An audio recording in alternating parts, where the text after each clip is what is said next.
Mesdames et messieurs, bonjour et bienvenue dans une nouvelle édition du débat en ce vendredi 5 avril 2019.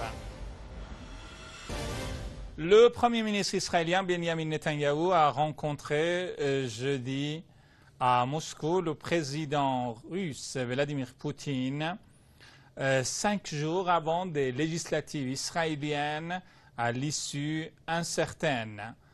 Il s'agit de la première rencontre entre les deux hommes depuis la reconnaissance le 25 mars par le président américain Donald Trump de la souveraineté israélienne sur le plateau du Golan syrien occupé par le régime de Tel Aviv.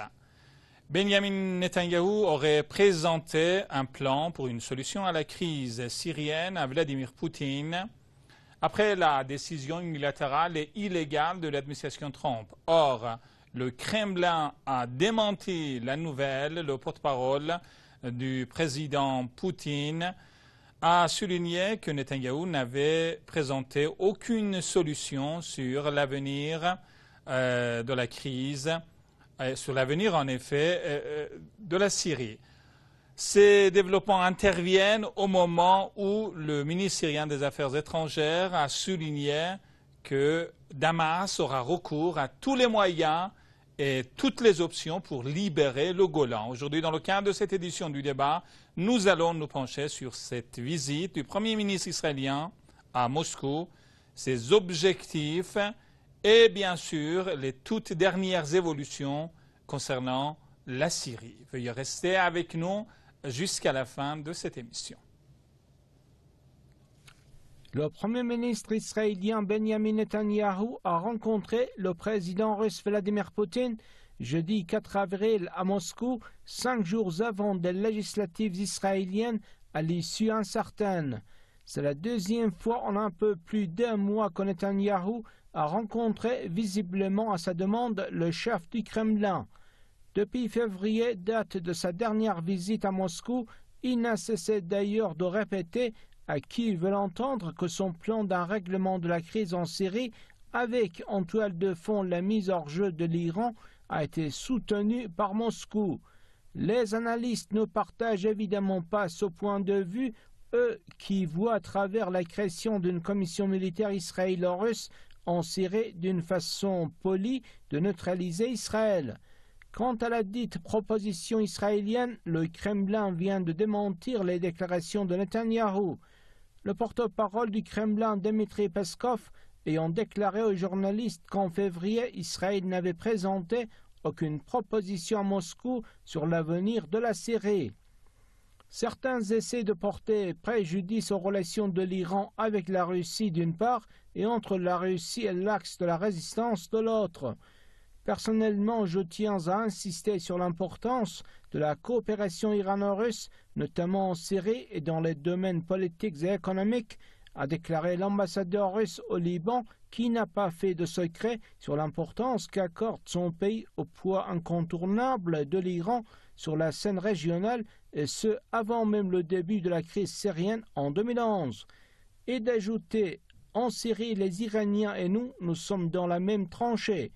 Alors que la Syrie entre en phase de paix et de reconstruction, notre partenariat avec les Iraniens est encore plus fort car il y a énormément de possibilités de coopération entre les deux pays. Dans une Syrie en pleine reconstruction, la Russie et l'Iran joueront chacun un rôle distinctif.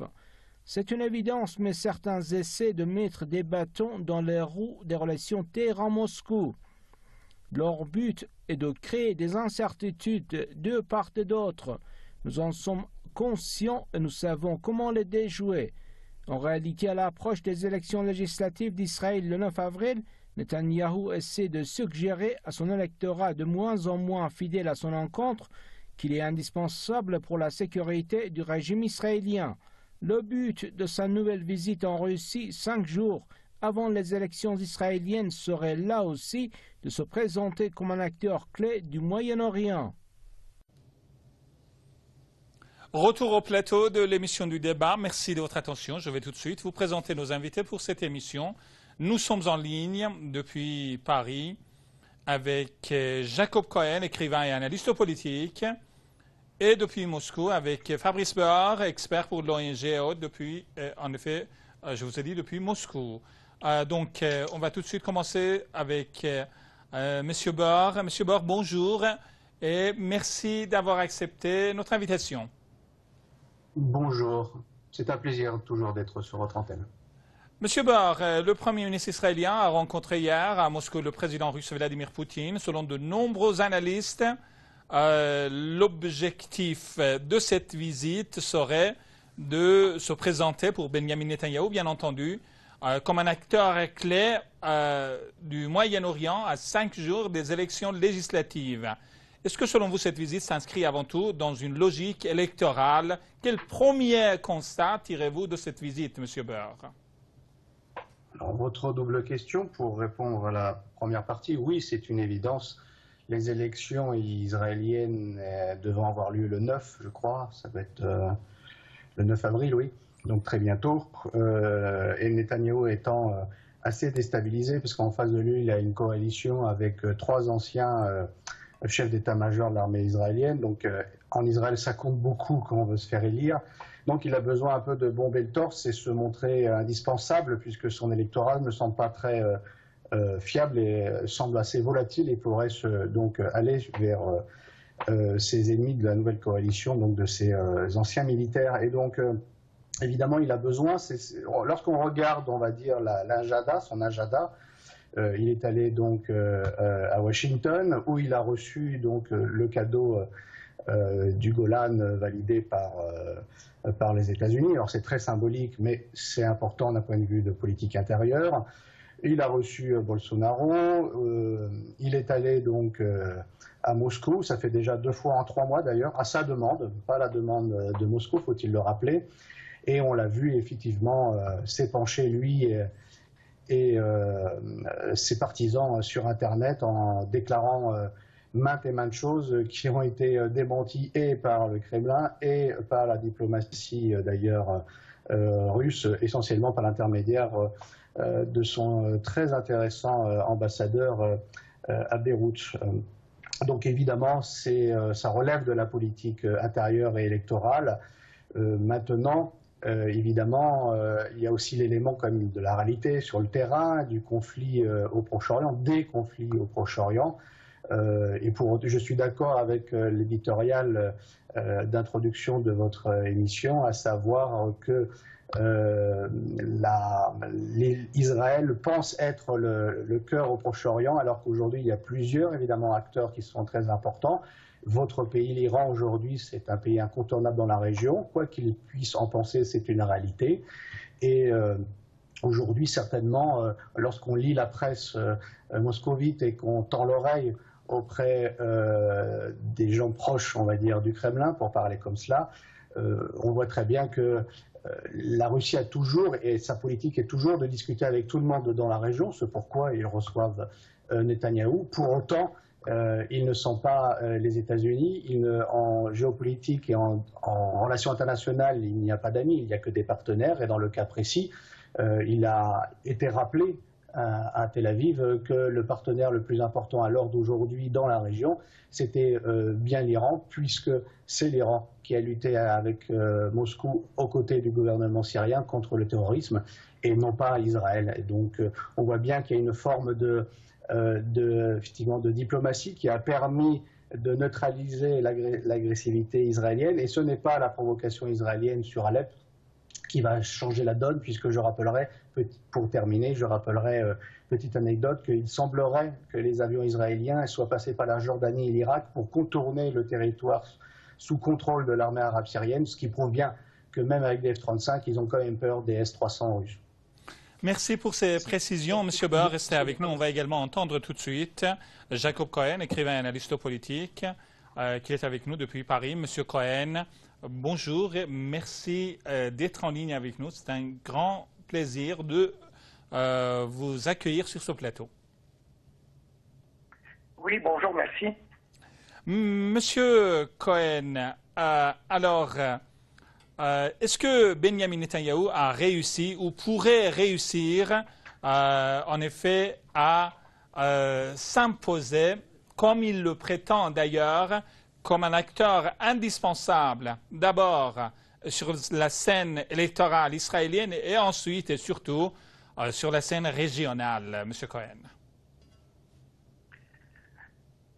Sur la scène intérieure, vous savez, les sondages israéliens sont assez... Il y a un paradoxe, c'est-à-dire qu'il y a un léger avantage à ses opposants en termes de vote pour les partis politiques, mais la personne que les Israéliens voudraient voir Premier ministre, c'est Netanyahou. Il a quasiment le double des voix de son adversaire principal, d'une part. Et d'autre part, tous les observateurs en Israël, en tout cas ceux que j'écoute, de gauche ou de droite, disent que l'opposant principal, Benny Gantz, ne réussirait pas à former une coalition, parce que la coalition de droite est nettement plus forte. Elle dépasse facilement les 65 sièges. Donc c'est très compliqué, mais en tout cas, disons que pour moi, Netanyahou reste un acteur incontournable de la situation politique intérieure israélienne. Et bon, évidemment, on ne peut pas faire des projections sur l'issue des élections, d'autant plus qu'il y a des petits partis en Israël qui pourraient ne pas atteindre le seuil des 4%, et donc qui pourraient manquer soit à Benny Gantz, soit à Netanyahou. Donc c'est très difficile maintenant de faire des projections. Mais toujours est-il que Netanyahou reste un maître du jeu incontestable au sein de la politique israélienne. Maintenant, dans la région, il a montré que d'abord, il s'est imposé vis-à-vis des monarchies du Golfe. Nolens, qu'ils le veuillent ou non, l'Arabie Saoudite et les autres, ce sont, en tout cas, elles font preuve d'une neutralité bienveillante vis-à-vis d'Israël. L'Égypte ne fait absolument rien pour gêner la politique israélienne au niveau de Gaza, du Sinaï, etc. Et donc, Netanyahou a développé des relations très fructueuses avec la Grèce et Chypre. Il y a quasiment une alliance, un arc, une alliance militaire. Et donc, je pense que sur le plan régional, Netanyahou a réussi, sans compter ses percées diplomatiques en Afrique, en Amérique du Sud, etc. Donc je crois que c'est quand même un homme politique avec qui on pourra encore compter dans les prochaines années. Merci. On va demander l'avis de M. Beur. M. Beur, selon en effet certains analystes, après sa rencontre avec Vladimir Poutine, Benyamin Netanyahou pourrait et irait même annoncer l'adhésion de facto de Moscou, en effet, à la reconnaissance de la souveraineté israélienne sur le Golan syrien. Bien sûr, il faut rappeler que c'était la première rencontre entre Netanyahou et le chef du Kremlin après la reconnaissance par le président américain de la souveraineté israélienne sur le plateau du Golan. Est-ce que Moscou va justement reconnaître, va adhérer à cette ambition, en quelque sorte, de Tel Aviv? D'autant plus que, comme vous le savez, M. Bor, alors, Moscou, la Russie a été, en effet, l'un des premiers pays à avoir vivement condamné la décision unilatérale et illégale de l'administration américaine. C'est plus une exagération électorale qu'une déclaration, on va dire, de relations internationales. C'est même une erreur diplomatique vis-à-vis de la Russie, j'entends bien, puisque je partage l'analyse de M. Cohen sur les quelques victoires diplomatiques qu'a eu Netanyahou ces dernières années. C'est une réalité, il faut le reconnaître. Mais sur la Russie, évidemment, en particulier sur le Golan, c'est totalement, évidemment, irréaliste, puisque la politique, je le rappelle, de Moscou a toujours été dans la création, dans l'élaboration du monde multipolaire. Il faut se baser sur des règles précises, et ces règles précises, c'est le droit international. Et les Russes sont d'ailleurs des fois même un peu trop respectueux de ce droit que les pays occidentaux en général ne le font pas. Et donc, dans ce cas précis, non. Là, évidemment, la position diplomatique russe a toujours été la même depuis les années 70, depuis l'occupation et après l'annexion par Israël donc, de cette partie du plateau du Golan. Et c'est toujours cette position qui est avancée, non seulement par le Kremlin, non seulement par le ministère des Affaires étrangères donc russe, mais également par les diplomates russes influents dans la région, comme je l'ai indiqué précédemment, à savoir l'ambassadeur russe au Liban, donc à Beyrouth, qui l'a rappelé d'une manière extrêmement claire.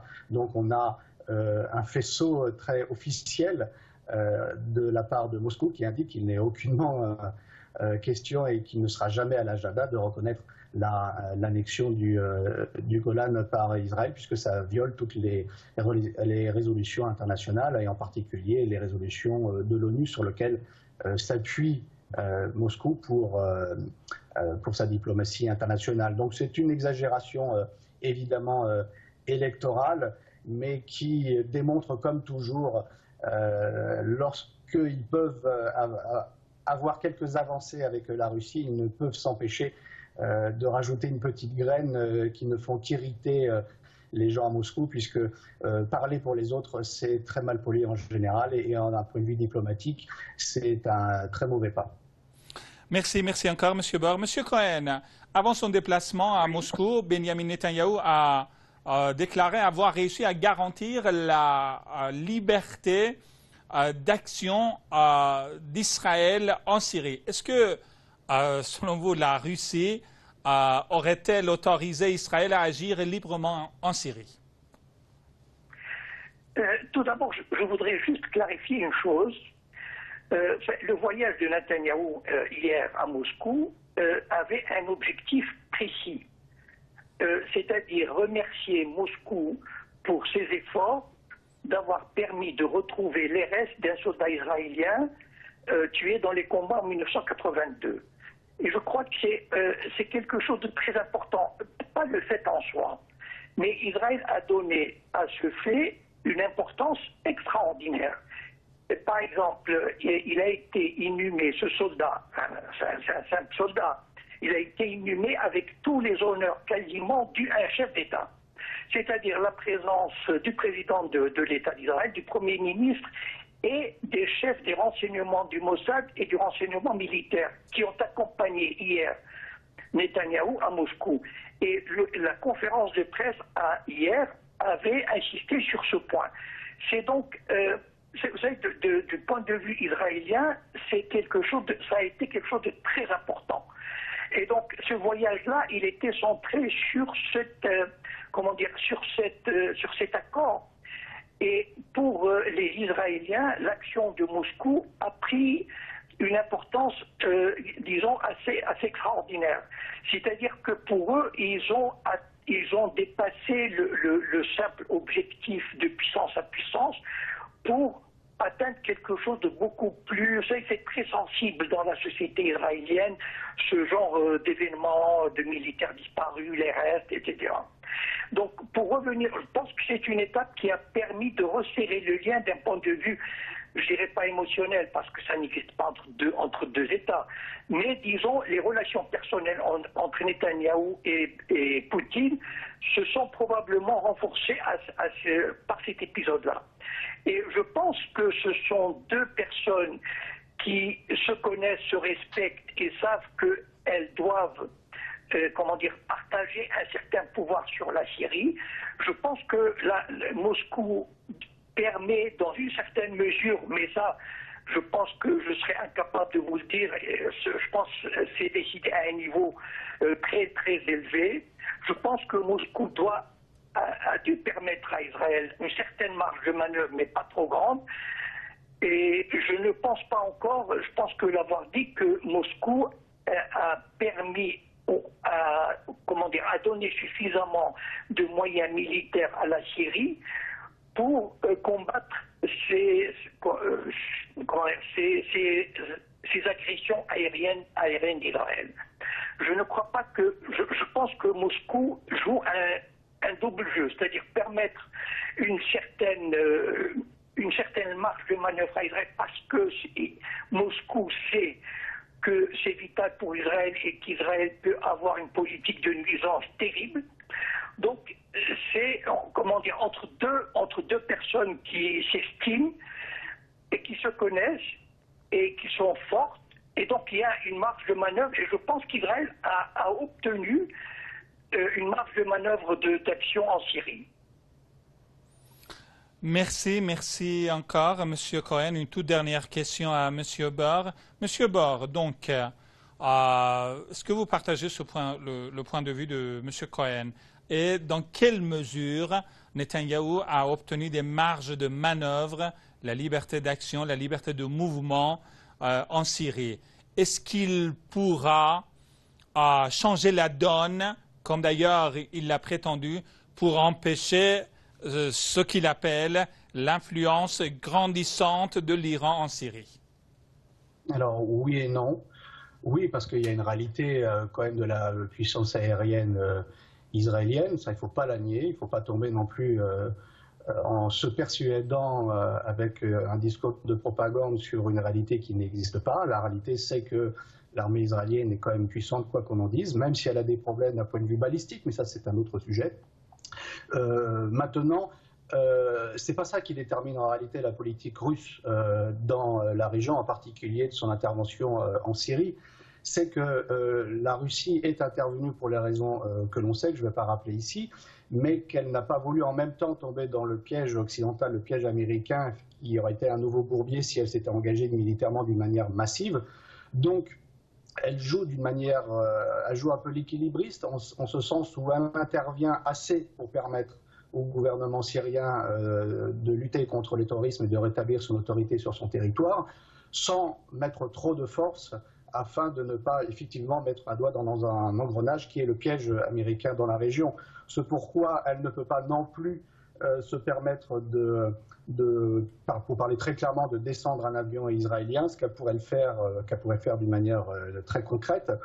Et donc, ce n'est pas une autorisation qu'elle donne, mais c'est, quand bien même qu'elle le pourrait, c'est simplement de trouver l'équilibre entre donner des avertissements et puis en même temps de ne pas arriver directement à la confrontation avec